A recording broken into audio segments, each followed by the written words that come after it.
ध्यान देंगे हम लोग ना, बोर्ड पर ध्यान दो। आज हम लोग क्या पढ़ने वाले हैं? द्विगु समास। इसका सूत्र होता है क्या? संख्या पूर्वो द्विगु। इसका मतलब क्या हुआ? यानी लिखेंगे कि जिस क्रमधारय पद के प्रारंभ में संख्यावाची शब्द हो उसे द्विगु समास कहते हैं। देखो, उसे द्विगु समास कहते हैं। यानी देखो, द्विगु समास की परिभाषा क्या है?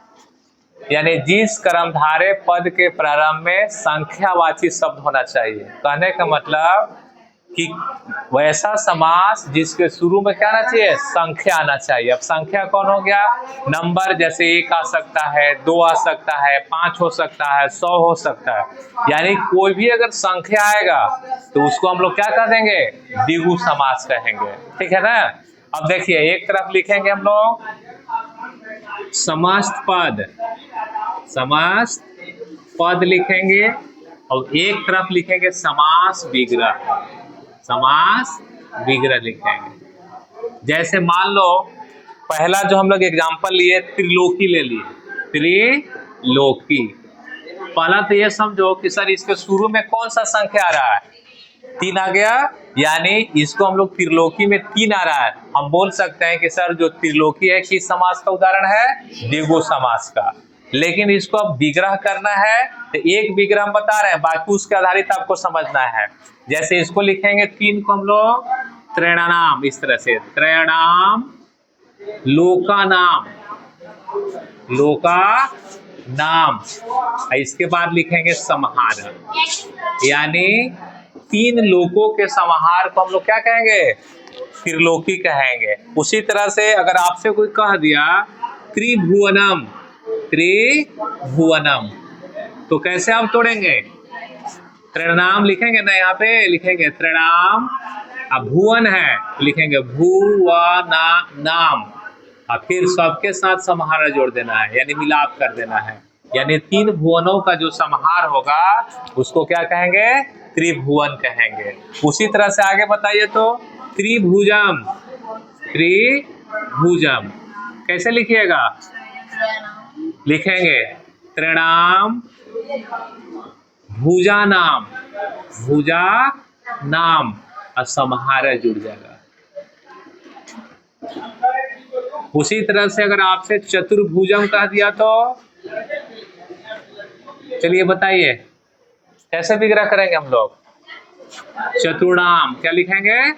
चतुर्णाम भुजा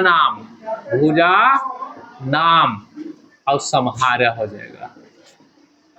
ठीक है। उसी तरह से चलो चतुर्युगम, कौन लड़की तोड़ेगी बताइए? चतुर्युगम तोड़ना है। बोलिए, आइए एक लड़की कोई आओ, इसको तोड़ के बताओ। चलिए आइए, इसको तोड़ना है चतुर्युगम को।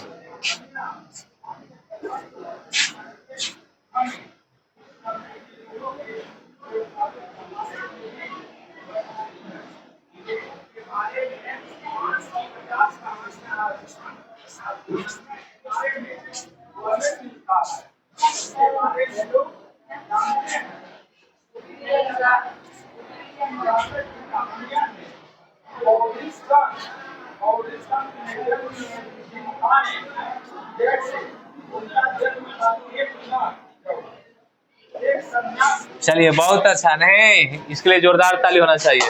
ठीक है, बहुत अच्छा। यानी चतुर्युगम का समास विग्रह क्या कर दिए? चतुर्नाम, युगानाम और समाहार। उसी तरह से आगे एक और हम बता रहे हैं, पंचवटी। अब इसको तोड़ना है। एक देखिए, पहले इसको करेंगे हम लोग पंचानाम, वटानाम और समाहार हो जाएगा। यानी वट मैंने समझते हैं ना, बरगद का वृक्ष, तो जहां 5 वटों का समाहार होगा उसको क्या कह देंगे? पंचवटी कह देंगे। चलिए अब लड़कों से बारी है। नहीं, अब इसको तोड़ना है पंच पात्रम। कौन तोड़ेगा जी? चलिए कोई एक लड़का हिम्मत जुटाओ। कोई नहीं, यानी हम लोग लड़का होके दब गए जी? बताइए, यानी नारी सबसे आगे है। चलिए अच्छा, लड़कियों में कोई आइए, इसको तोड़िए, उसके आधारित इसको तोड़ के दिखाना है।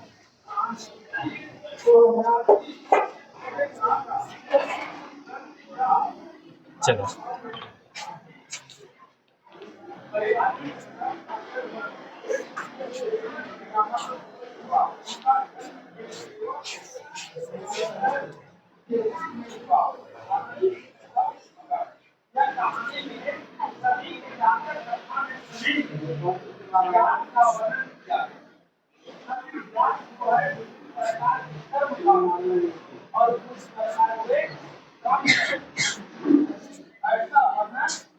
ठीक है, बहुत अच्छा। नहीं, यहाँ तवर्गी न केवल कर देना है पात्रनाम।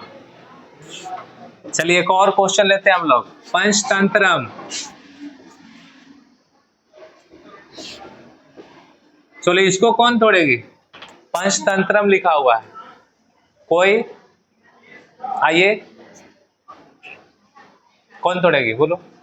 चलो शिवानी आएगी। चलो पंचतंत्रम को तोड़ो।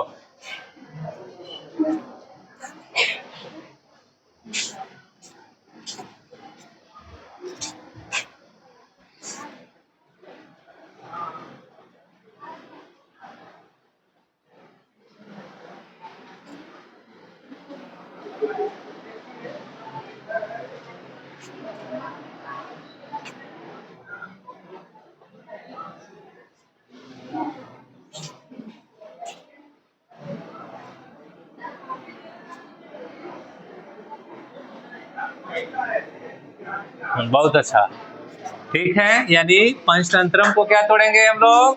पंचानाम तंत्रणाम समाहार, यानी 5 तंत्रों के समाहार को क्या कहेंगे? पंचतंत्रम कहेंगे। चलिए आगे और एग्जांपल लेते हैं हम लोग। नहीं, जैसे अष्टाध्यायी है, अष्टाध्यायी, इसको तोड़ना है। कैसे तोड़ेंगे हम लोग? लिखेंगे इसको अष्टानाम, इसके बाद लिखेंगे अध्ययनाम,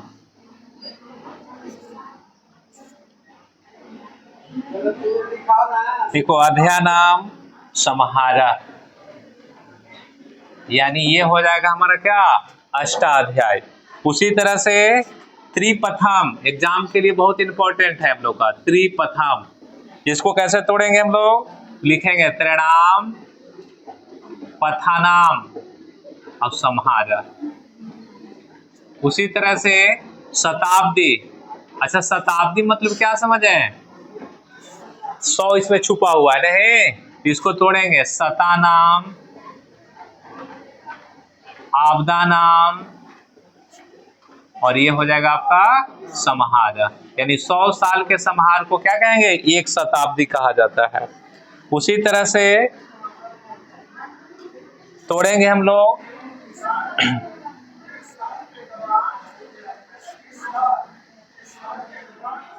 त्रिभुज हो गया, त्रिलोकी हो गया ना, और एक तो एग्जाम्पल और लेंगे हम लोग।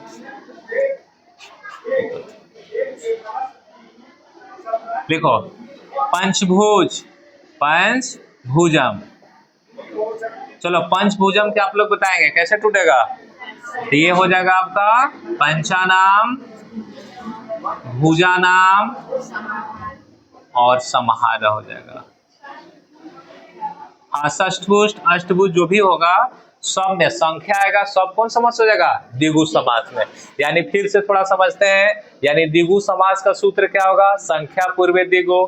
इसमें परिभाषा लिखेंगे, जिस कर्मधारय पद के प्रारंभ में संख्यावाची शब्द हो उसे हम लोग क्या कहेंगे? द्विगु समास कहेंगे। जैसे त्रिलोकी लिखा हुआ है, यानी इसका विग्रह करेंगे तो त्रिणाम लोकानाम समाहार, 3 लोकों का समाहार। उसी तरह से त्रिभुवन है तो त्रिणाम भुवनानाम समाहार, 3 भुवनों का समाहार। त्रिभुजम है, त्रिणाम भुजानाम समाहार, 3 भुजाओं का समाहार। उसी तरह से चतुर्भुजम है तो चतुर्णाम भुजानाम समाहार, 4 भुजाओं के समाहार को चतुर्भुज कहते हैं। उसी तरह से चतुर्युगम लिखा हुआ है, तो चतुर्नाम युगानाम समाहार, 4 युगों का समाहार। उसी तरह से पंचवटी, पंचानाम वटानाम समाहार, 5 वटों का समाहार क्या कहेंगे? पंचवटी कहेंगे। उसी तरह से पंचपात्रम, पंचानाम पात्रनाम समाहार, 5 पात्रों का समाहार हो गया। उसी तरह से पंचतंत्रम, पंचानाम तंत्रनाम समाहार, 5 तंत्रों का समाहार। अष्टाध्याय, तो अष्टानाम अध्ययनाम समाहार, उसको कहेंगे अष्टाध्याय। त्रिपथम, जहाँ 3 रास्ता मिलेगा, तो त्रिणाम पथानाम समाहार। शताब्दी, 100 सालों का योग है, तो लिखेंगे शतानाम आपदानाम समाहार, यानी उसको शताब्दी कहेंगे। अब पंचभुजम, पंचानाम भुजानाम समाहार, 5 भुजाओं के समाहार को पंचभुज कहेंगे। अब मान लो अगर आपसे कोई पूछ दिया कि चौराहा किस समास का उदाहरण है, तो क्या कहेंगे हम लोग? द्विगु, चूंकि शुरू में चौराहा 4 आ रहा है कि नहीं। या आपसे पूछिए दिया त्रिमासिक किस समास का उदाहरण है, तो 3 आ रहा है, इसमें द्विगु समास हो जाएगा। तो इस तरह से जितने भी शुरू में संख्या आएगा सबको हम लोग क्या बोल सकते हैं? द्विगु समास। चलिए इसको नोट कीजिए, बाकी आगे हम लोग पढ़ेंगे।